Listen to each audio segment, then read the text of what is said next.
guys, ito magbabalot na ako ng lumpiang sariwa. Bago pala to. Malinis tong kamay ko, naghugas ako.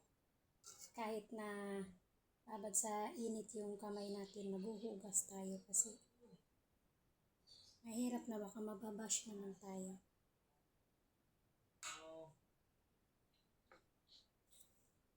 Ganyan. Gumawa ako ng sarili kong wrapper kaso guys, parang hindi ako marunong. Yan. Hindi ako marunong gumawa. Promise.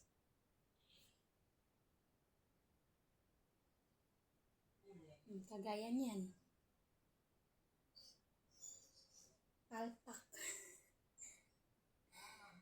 Oh my God. First time ko kasi gumawa nito. Buti na lang. First time. Talagang ang mangyayari din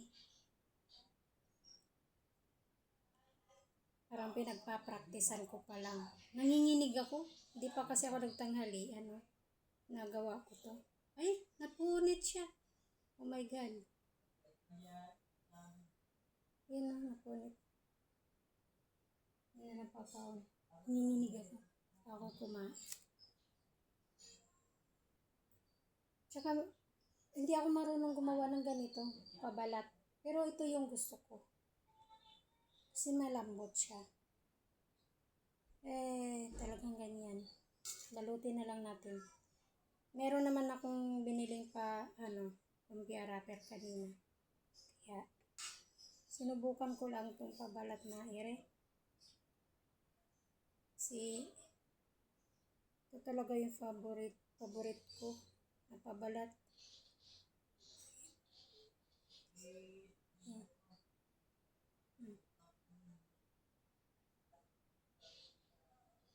So, nakagawa na rin ako ng sauce.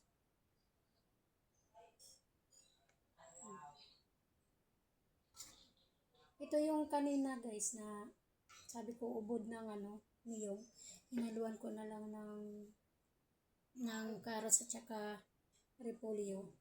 Pero hindi ko na nilagyan ng kamote kasi baka pag nilagyan ko ng kamote, magiging bida ang kamote.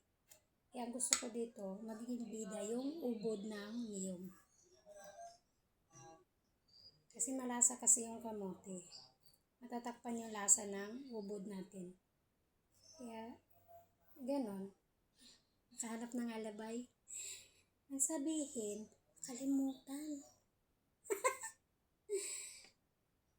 Tingnan mo, pati pagbabalot, hindi ko alam.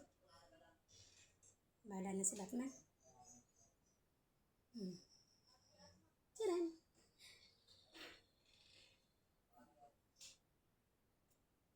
Ang dami kong ginawa nga. Pero palpak naman tingnan mo.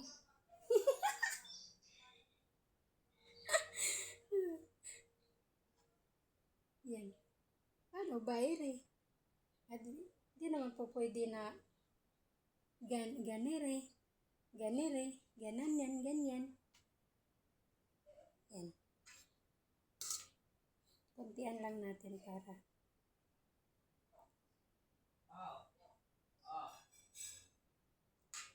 Narinig ko yung yung hubby ko nagsasalita sa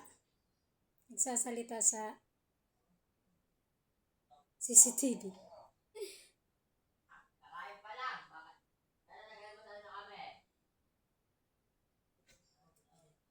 Nak! Sabihin mo kay daddy, tawag siya. Wag sa cellphone ko. Ay. Tawag ka daw sa kanya. Wag, doon sa isa. Sa isa daw, sa isa.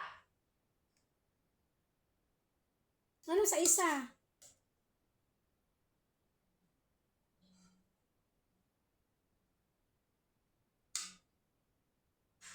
Tawag yun.